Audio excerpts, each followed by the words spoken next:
So I smoked for 3 years, and quitting only took 3 days.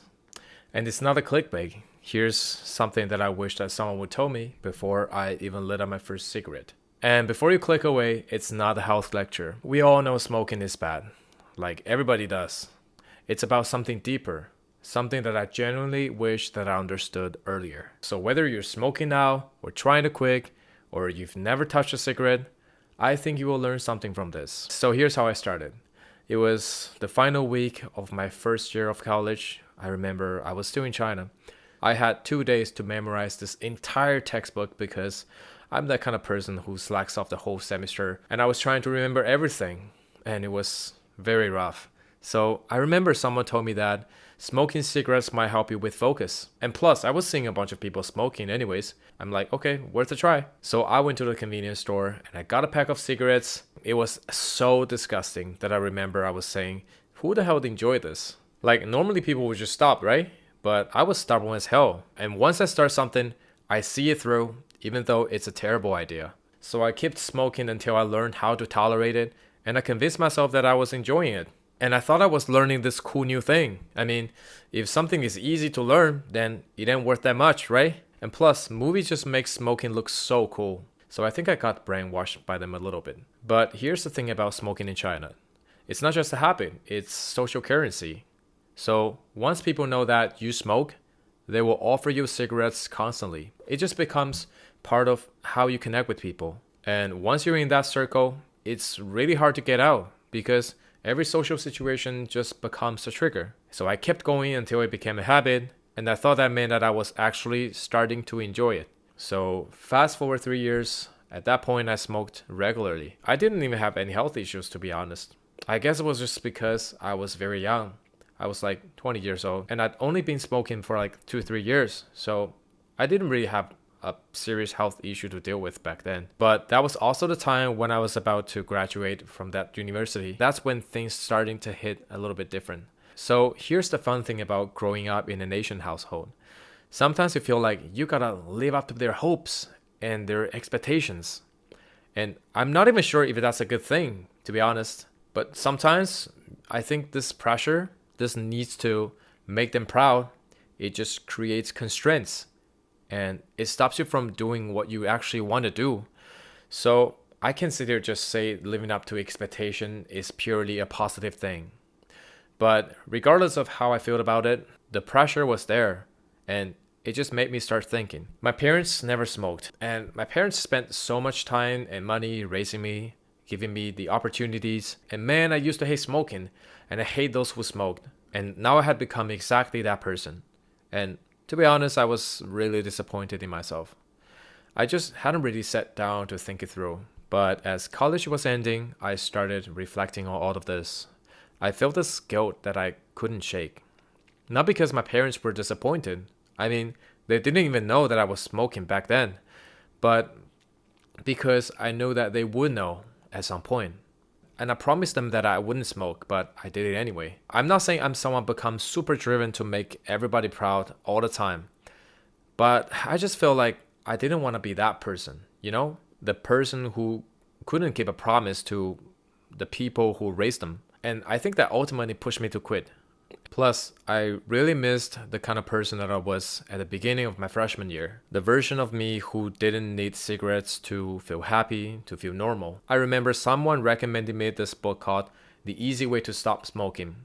But it was not really the name. And the book's name was actually translated as I Will Teach You How to Stop Smoking. Which is kind of tacky, right? So I was like, okay, whatever. It's probably just another book lecturing me about how bad it is. So I got this book and I actually just let it sit there for days before even touching it.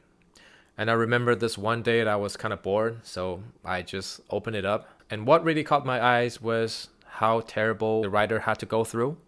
Like, he used to smoke more than 3 packs a day, and he tried so many times until he came up with this big realization. And he'd been helping so many other people, and I'm like, okay, that's interesting. So then he's like, you can just keep reading this book and smoking.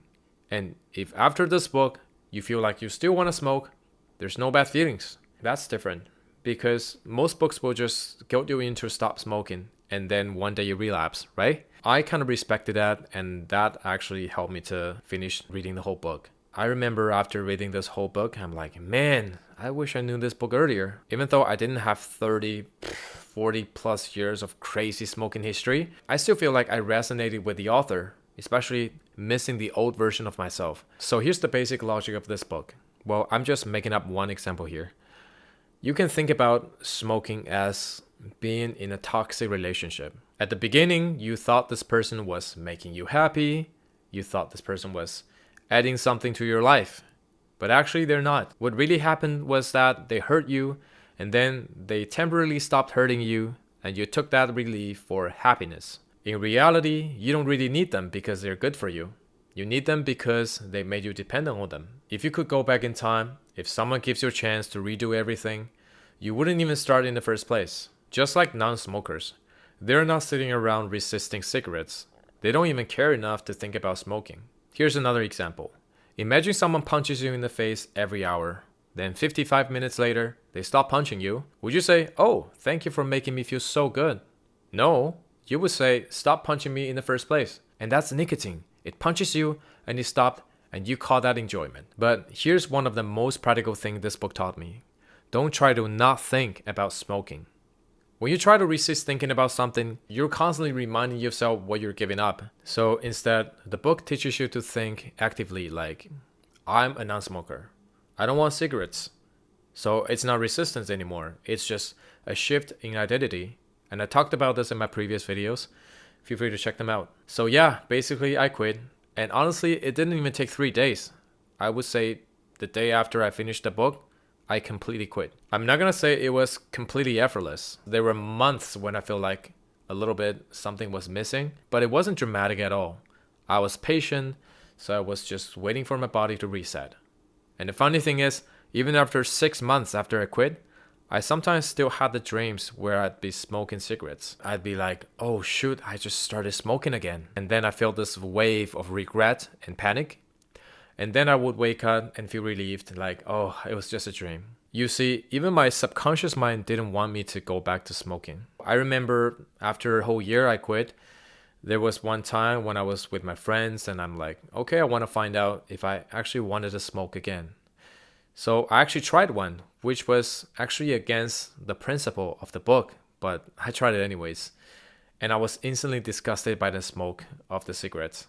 And I was like, damn, how the hell did I smoke this for 3 years? So it's been 7 years now. And I don't think of myself as someone who quit smoking. I'm just someone who doesn't smoke. So if you're watching this and you smoke, you might be thinking, yeah, I actually do enjoy it. And I get that.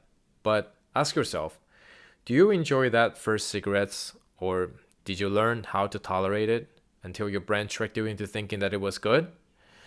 Do you enjoy that guilt that comes with every cigarettes? Or do you enjoy those 10 seconds of relief after not smoking for an hour?